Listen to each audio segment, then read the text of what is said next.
Hey guys, how's it going? Welcome back. This is one of my little hedgefolk or little fairy guys, but he's made to realistic scale, as in how I imagine him to be in real life. So I'd say if I move this back a wee bit, yeah, you'll see him a little bit better there. So he's got his leaf on his head, which is from like a fake plant, and the ball is he's made from tin foil with super sculpey around it. And then I went in and gave him a little bit more detail, obviously in the face and stuff like that. And it's pretty rough going, but I actually really enjoyed it, and I think it's realistic enough, you know. The texture is all kind of earth, and there's a little bit of lots of coconut fiber. I'm loving that stuff, and a little bit of like ash and different textures like that. But I gave him the little shoes as well, little curly shoes. I don't know, they always are really like a gnome or like a guard gnome or like a fairy type little shoe.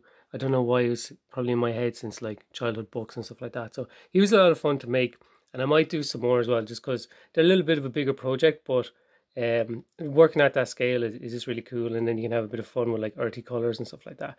But when I posted on Instagram and stuff like that, so if you want to check out maybe work in progress shots, which are just really just super scubby shots, they're not like anything amazing, but if you want to see them, and people are like, oh look, if you put more leaves on the head, it looks like Oddish, like the Pokemon, and or like a Pikmin even, is what I was thinking. I was like, I don't know if I want to go down that road, but no, I really like him. He's pretty cool, and I left these kind of just bits of wire on the end, which is a hanger just for clothes, just so you can stick him into the ground and leave him there, and he looks kind of pretty realistic. So he was a lot of fun to make. He doesn't have a name, but you know, that's fine. I like him when I stick him out in the garden and stuff like that. So super sculpty, right? So I've been jumping into this and see what else I can make, and this is a quick one that was see if you can guess, like, who's that Pokemon, right? See if you can guess it before I say it, but I think it's pretty obvious.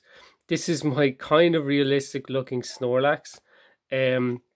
And this is all super sculpty, apart from I think the nails on the toes here, and the base is just MDF and just, you know, little tufts and little flower tufts and stuff like that. And he's just chilling with his nice fat rolls and his moves and everything, and he's got his arse back there as well. So of course, you know, yeah, a lot of fun to make. And I experimented with just using a sponge for some kind of texture on the fur here. It's not anything amazing, but that was just to give some kind of texture for a wide area very easily.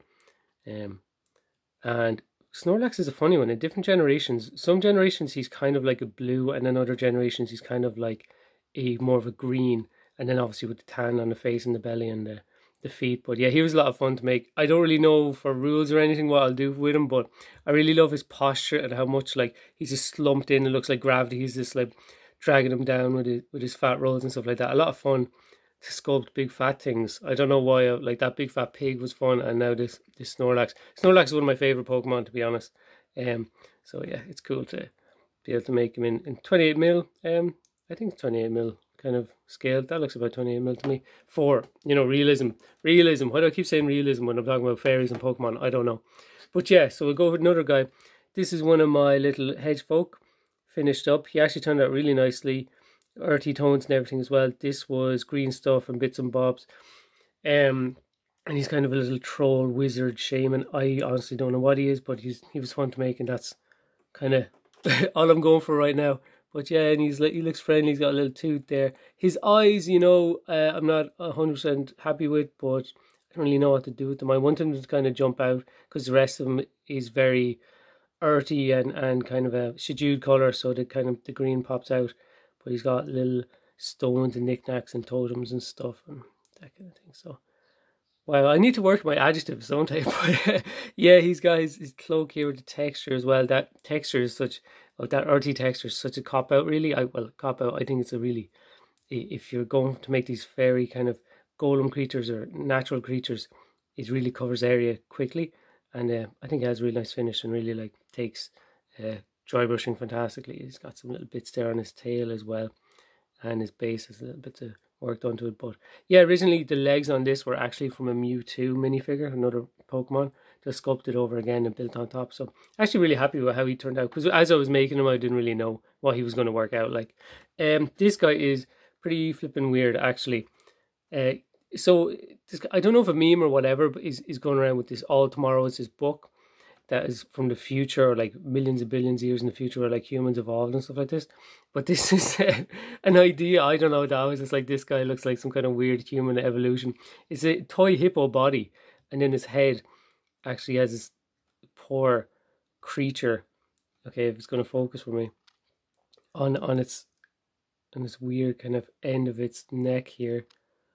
Yeah, it's having difficulty focus. That's not too bad. Yeah, I sculpted the little face, so I'm happy enough with that, even though it's a really weird creature. I don't know what you'd use this for, but, and then I gave it the pale, kind of unhealthy, purpley skin tone as well that I thought really suited.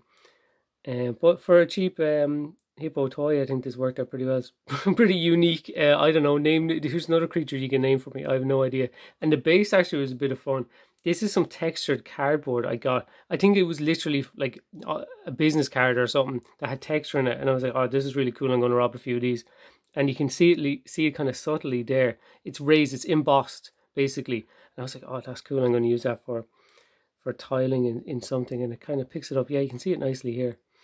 And it picks it up slightly, and it's kind of like a slight different kind of blue and green through it as well, just to offset from the purple of the skin there. But yeah, this guy's a lot of fun to make, just kind of random green stuff or epoxy kind of sculpt adding on to him. But yeah, just another thing for a shelf for the collection that really, I don't know, has a purpose or not, I don't know, but it's there. And it was fun to make, so that's it. What's the channel? It's I make stupid things for fun sometimes, something like that. So that's, look, I'm living up to the name, you know what I mean. This guy is a Golem Arcana figure I got from eBay ages ago that I've been meaning to finish up, and I finally did. It's simple enough, just gave him these cool 3 eyes kind of there in his face, and this furnace coming out the top here, which is some cotton wool. Not cotton wool, the stuff from like pillows and stuff like that, and just sprayed it for the grey kind of effect, and then put some Mod Podge on it as well as adding some orange and yellow and stuff like that, just to make it look like flames. And nothing amazing, but I think he's kind of a cool looking golem. And then I couldn't resist putting some rhinestones and adding a little bit of detail here and there. But yeah, just really like an iron golem, I don't know, something like that. But his pose is kind of intimidating, and he looks really solid and beefy like, so it's pretty cool. This is I'm on Bill Making Stuff. He's got a pretty sweet Discord server, and obviously influenced by his bead bots, I actually made one finally, and from then I'm after buying a fuck ton of other beads, so it's probably going to happen again. It might be vehicles, might be more bots or something like that. It's cool. It's just a really, really accessible way of doing it, but you can bring it to another level altogether, like, and team it up and kind of rust them up, or you know what I mean. It's just really approachable, I think, and it's freeing as well for such a cheap material. You can just really go mad with it. But yeah, I think this lady bot was started when I might have had a few drinks, and this was just the idea. So you see she got the boobs there. It must be cold outside, I don't know, but and she's got a robot arse as well, because, like, you know, that's just for Bill, really. I thought he'd like it. That's meant to be a heart on the back. It looks like she sat in a tomato ketchup packet or something, I don't know, but yeah, yeah, she's a lot of fun to make. I would, if I was going back, what I would do is the orientation of the head, I would make this be long ways like this. I think it would suit and look more, in a weird way, more feminine in a way. So like basically turn this like this, if that makes any sense. And I think it would look a bit more goofy, and her eyes are, you know, soulless. I don't know why I give her pupils. She's a robot. But anyway, yeah, either way, right, it was a lot of fun to make, and kind of rusting it up, giving her kind of a dirty pink paint job, and the hoopy earrings, and the, for some reason she has hair kind of idea, wires coming out of her head.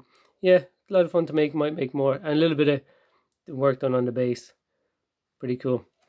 I would recommend trying out the bead bots for sure. So Super Sculpey and all that, guys, right?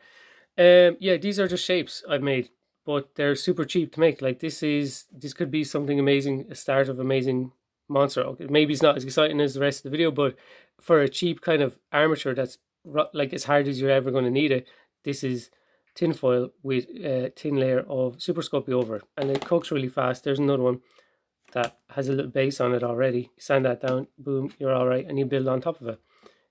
It doesn't maybe seem like a lot to a lot of people, but I just think this is so inviting to me to be like, oh, I could sculpt like a weird looking head here, give him little stumpy legs, and he'd be like a big squig beast or something. You know what I mean? This could be taken in so many different directions, and it would be cool if I could focus on it. But there you go, yeah.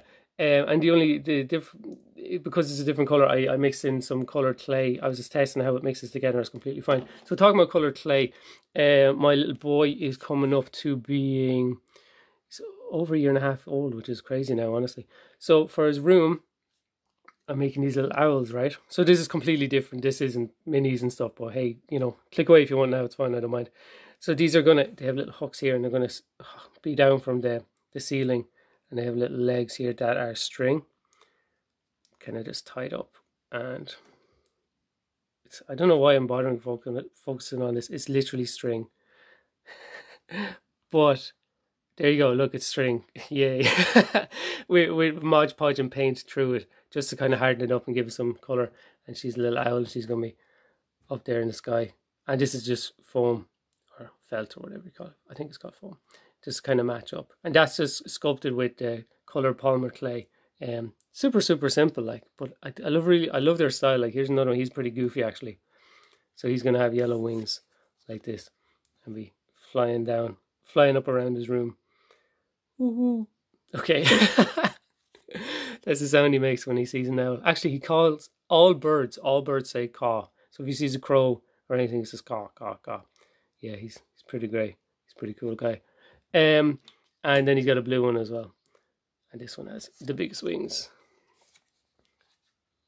And I'm going to super glue them on, and they'll be flying around like that. So just something different. Polymer clay is a lot of fun. But as you can see, look, so many finished things. Isn't it amazing? Would you have ever thought you'd see such a video? Yeah. I'll do another update, guys, when I do some more, like I said. And I would say check out who's back. I've just watched a new video from Frankie D Crafter. He's back. Check out Bill making stuff for sure. And yeah, go make stuff. Bye bye.